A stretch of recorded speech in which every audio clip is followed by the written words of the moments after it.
My name is Tsavo. I am a Afro-Indigenous artist born and raised in Miwok and Nisenan land. And yeah, I make hip-hop music, lo-fi music. I drum, I rap, I do a lot of things, but I would consider myself a griot, an artist, and an educator as well.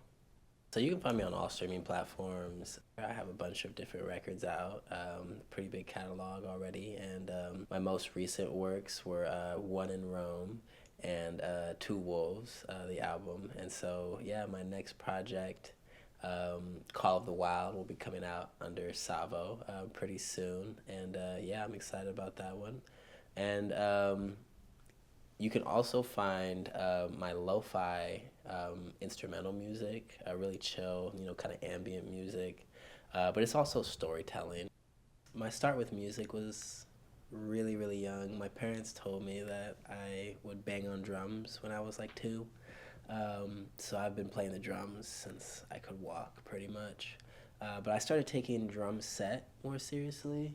Um, it was really age 11 as when I say I started playing the drums. Like when I got that spark in me of like, oh, like I want to do this. But I'm not really at this current phase of my life not really drumming my own music, like my own songwriting. It's really like drumming for other people.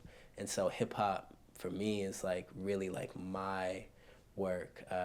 And also now, I produce my own music as the Duma project. Really, Duma is like an alter ego, and Duma is Swahili for cheetah. And so, not only was like a cheetah my favorite animal, but they're the fastest animal on the planet. And I just feel like when I picked up production, like I was just so fast at like it just felt like I've been waiting to do this my whole life. I picked it up so fast that like it was just a really fitting name for me. Still channeling that big cat energy, like Tsavo the lion, Duma the cheetah.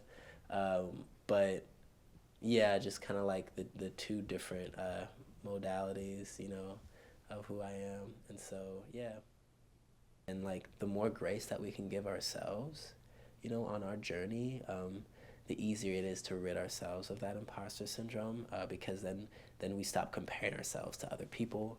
Then we stop comparing ourselves to who we wanted to be by this point in our lives, and we start actually, stepping into what indigenous culture would call our sacred hoop, right? Which is our authenticity, and in that sacred hoop, you really can see yourself for who you really are and love yourself. Well, there's an old Cherokee story about the two wolves that live inside us. One wolf is our joy, our love, our peace, our happiness, and the other wolf has more to do with the destructive energies as opposed to the creative energies.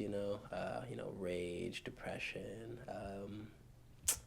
Yeah, and so just the dualities that exist in life, the yin and yang, that exists in us too. That duality exists in us too, as it does, as without, so within.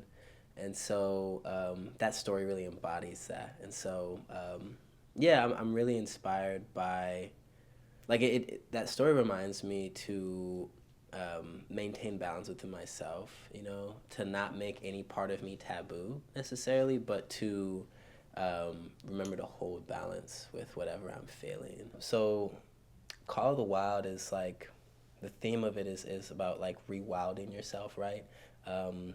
Ultimately human beings, we've been domesticated when you really think about it.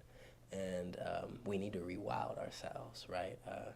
We've been put in a position now, like, in our domestication where we don't see ourselves in nature. We actually think that there is such a thing as civilization and wilderness when, there's never been that separation. Yeah, one day Mother Earth will be our flag.